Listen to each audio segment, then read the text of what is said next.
আপুনি য'তে আছে ঘূৰি আহক। আমি কি ভুল কৰিলোঁ? আম্মা আপুনি য'তে আছে ঘূৰি আহক। আম্মা আমি কি ভুল কৰিলো? বহুত কষ্ট পাই আছোঁ মা।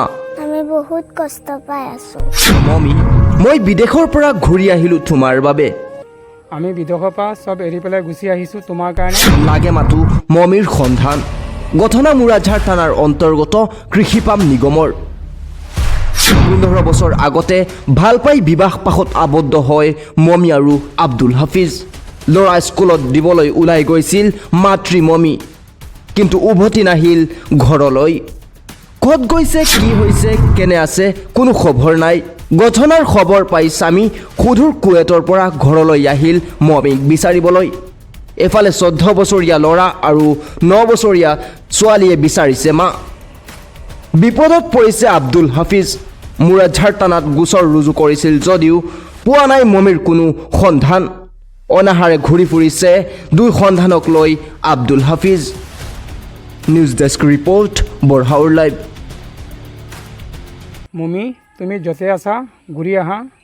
ল'ৰা ছোৱালীয়ে বহুত কষ্ট পাই আছে। আমি বিদেশৰ পৰা চব এৰি পেলাই গুচি আহিছোঁ তোমাৰ কাৰণে।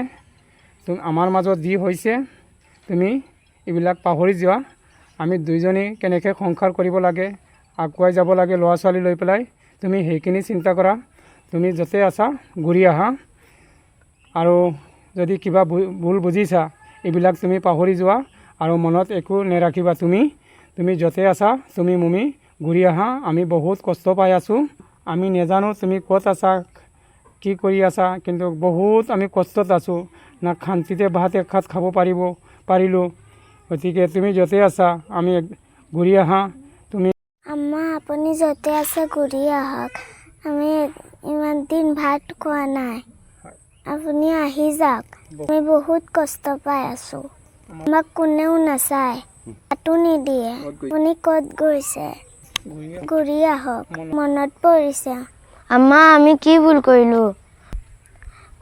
আম্মা য'তে আছে ঘূৰি আহক। আমি বহুত কষ্ট পাইছোঁ, ভাত পানীও খোৱা নাই ইমান দিন। আম্মা আপুনি আহি যাওক। বহুত মনত পৰিছে, কান্দিছোঁ। আব্বা আপোনাৰ কাৰণে বহুত কান্দি আছে, বিদেশৰ পৰা আহি গৈছে। আপুনি গুচি আহক। কিয় এৰি গৈছে আমাৰ দুইটাক, আব্বাক আৰু মোক?